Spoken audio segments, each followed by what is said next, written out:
If you had to guess, what would you say was the best-selling British computer of all time? Not a lot of companies make computers in the UK anymore, so maybe you'd go back a few years. Maybe this Amstrad. It sold more than 2 million units back in the 1980s. Or maybe the BBC Micro. Despite being in schools across the country, it only sold 1.5 million. Its cheaper cousin, the Acorn Electron, even fewer, 250,000 units.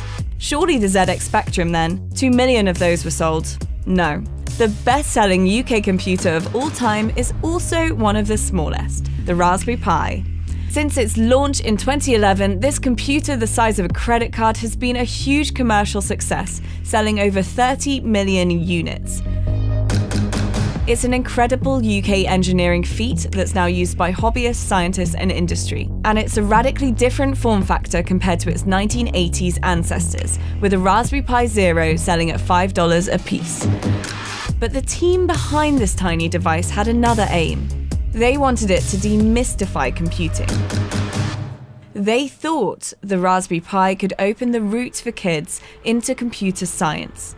So why has achieving its social aims proved so difficult? My name's Eben Upton, and I'm the Chief Executive of Raspberry Pi Limited. I still think of myself as an engineer, but right now it's kind of wrangling this business that's become a lot bigger than we ever imagined it would be. Can I describe Eben? He's sort of always on. He's extremely driven. Have we scrubbed the lab for... Let's have a quick look. Test head, that's not secret. I don't think we got anything secret. He doesn't really sit down and relax very much. If he's not working, he's working on something that's not working. And my name's Liz Upton. I'm one of the founders of Raspberry Pi, and I run marketing communications here. I have done since day one.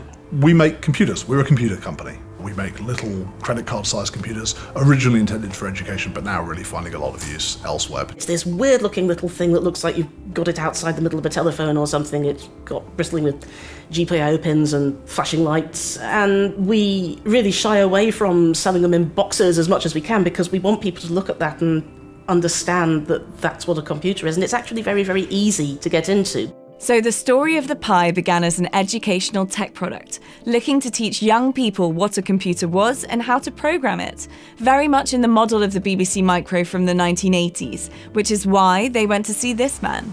My office would have been up on the 4th floor up there, out in the sort of economics and business unit at the BBC, and in 2011 I had a couple of visitors. Well, we talked to the BBC a lot about the possibility of calling Raspberry Pi a BBC microcomputer, and we were repeatedly rebuffed.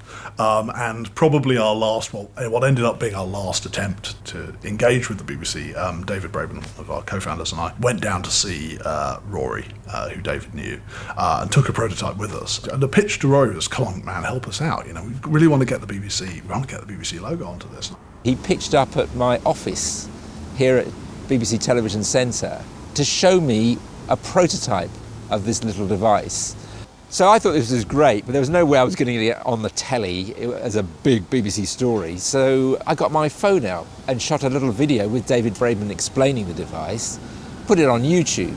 Thought I'll blog about it in a bit. And then the next day I looked at how many people had watched the video, and it was rising very rapidly. It was an incredibly popular video. I remember sitting pressing F5 and watching that YouTube views counter go up, and my head was getting bigger and bigger and bigger, and I was super excited. And then coming home and sitting opposite Liz, it got up to 600,000 on the second day, sat opposite Liz at dinner, and we realised we'd promised 600,000 people that we'd build them a $25 computer, and that we really at that point had no idea how we were going to do it. Not even any idea of how we would build one of them for $25, let alone how we might build 600,000 units. It was sort of shocking. We knew we had something really, really interesting. I don't think that it really crystallised just how interesting it was until that very, very first day when the units went on sale. We had 2,000 in a garage on a pallet, and that same day we got 100,000 orders for them. Some more in production, but 2,000 was all we had, and this sudden ramp up from little hobby project to, oh, this is something quite big, was a shock, a wonderful shock. She was the first person to realise that this was a thing which might succeed at a scale beyond what we were imagining. And as the number of Pis sold grew and grew, the ways to use it became increasingly creative. Take one tiny computer, plug in a keyboard, a mouse and a display, and you've got a fully fledged desktop computer. It doesn't run Windows or Mac OS, but a version of the free operating system Linux. With a few lines of code, you can connect lights, servos, and other devices. This little machine has created an explosion of hobby projects across the world, from weather balloons reaching the edge of space, computer vision cucumber sorting machines, and there's even one on the International Space Station. So demand for the Pi was high. They had pretty much created a completely new segment of computing that didn't really exist before. But what about their original goal? You have a generation of people, a generation of children and young people now who they're incredibly proficient computer users, but they have very little idea what's going on under the bonnet. The history of educational technology is littered with failed ideas. In 2005, Nicholas Negroponte believed his one laptop per child project would change the world by providing a computer for school children that cost $100, an unimaginably low price back then. Did this obsolete computer serve as a warning to the Raspberry Pi? Well, this is great. This is great. This is a fascinating object. Yeah, I do recognise this. Which is a bit more colourful and yes. childlike, I would say. I know this is an XO, right? Yeah, wow. That is a piece of computing history that I don't necessarily know how to open. There we are. Hurrah, there we are. It's a beautiful little device. Let's be honest, most schemes fail. Even if they fail, they can have a huge impact. And this had an impact, made people think at least about this issue, raised the profile of computing in schools and in development. This is the canonical ed tech object. You can draw a distinction between computing education and computing for education. This was a computer to help people learn a variety of stuff, where at least early on, Raspberry Pi was very much about computing education. We were interested in teaching you about computers. What lessons have you learned from... I think as much as anything else, what did we learn from this? We learned it was possible, right? We learned it was possible to make cost-effective electronic products. So that's the positive thing we learned. The warning that we took from it is it's very easy to miss your price targets, in that this was always intended to be a $100 laptop, and I don't believe ever was a $100 laptop. It's about setting a price point and then figuring out what feature set you can offer at a high level of quality within that price point. That's how this never got down to $100, where the cheapest Raspberry Pi you can go and buy in the market costs $5. Perhaps the OLPC faced challenges that the Pi doesn't, the lack of IT support in rural areas of developing countries, and being overtaken by the smartphone, for example. Eben studied physics and engineering, a PhD in computing, and an MBA, all at Cambridge University. He later became Director of Studies for Computer Science at St John's College. And when we went to speak to him, it was in Cambridge, where Raspberry Pi is based. You've spoken about this before, and you said sort of the real measure of success would be when Pi improved the quality of computer science students at university. Have we seen that yet? When we started Raspberry Pi, we had two problems at Cambridge. We had a quantity problem, and I think we had a quality problem. We didn't have enough students applying. We had about 200 students applying for about 100 places, which is a terrible ratio by Cambridge standards. And we had a problem when people coming in the door, they were very, very bright kids. We never admitted anyone who wasn't bright. But what we couldn't rely on any longer was that they had some pre-existing experience. I think we've had success on both fronts. We've gone from having roughly 200 applicants for 100 places to last year, I think, having about 1,500 applicants. So it's gone from being one of the nominally easiest courses to get into at Cambridge to being pretty much the hardest, along with, I think, veterinary science. But what about that plan to improve the computing student pipeline? Here's the total number of undergraduates studying computer science degrees in the UK each year. So there's no question, the numbers have gone up. But when you overlay the number of female students, that number has barely budged in 10 years. So what's it really like being a woman who works in computing? My name's Alice Bartlett. I am a principal engineer here at the Financial Times, and that means that I write the software of ft.com and also the Financial Times' app. There were 120 students in my undergraduate year, and 4 of them were women. So a lot of my memory of it is just characterised by being such an outlier, like really obviously not like everyone else. People who are outliers of any kind of visible aspect will recognise this feeling, but you know, when you go into a lecture hall and every person looks at you, that was just what it was like every time I went to a lecture, basically. I mean, it felt like that. I don't think everybody actually was looking at me, but I was so conscious of being a woman. When you applied to study computer science, did you think that was what it was going to be like? Yes, because I was the only woman that did an A-level in computing in my year group. So the stereotype here would be women aren't very good at writing software, and the feeling I take from that as a woman who is writing software is that I must not conform to that stereotype, so I must work extra hard. I cannot be at all vulnerable to this accusation. And it did make me kind of cagey at university with people, but it did also make me work very hard. It's so flatly stupid, the idea that women aren't good at writing code, but to give you a quote that I can remember, women aren't very good at writing code because they like talking too much. So, wow. And I mean, I'm a woman who likes talking, but also, it's really, it's just, it is just kind of, it's very strange.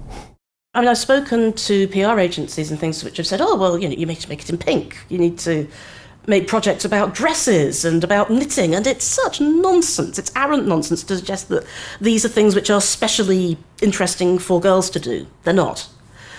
You just need to make it so it's not weird. Women used to write code in the 1950s. It was considered a sort of extension of secretarial work. And then somewhere in the 1980s, the numbers of women studying computer science dropped. And I think they got to the very rock bottom at about the time I was doing computer science. Why do you think that so few women enter this field? The gender divide, the question of why do we have more female engineers, white women?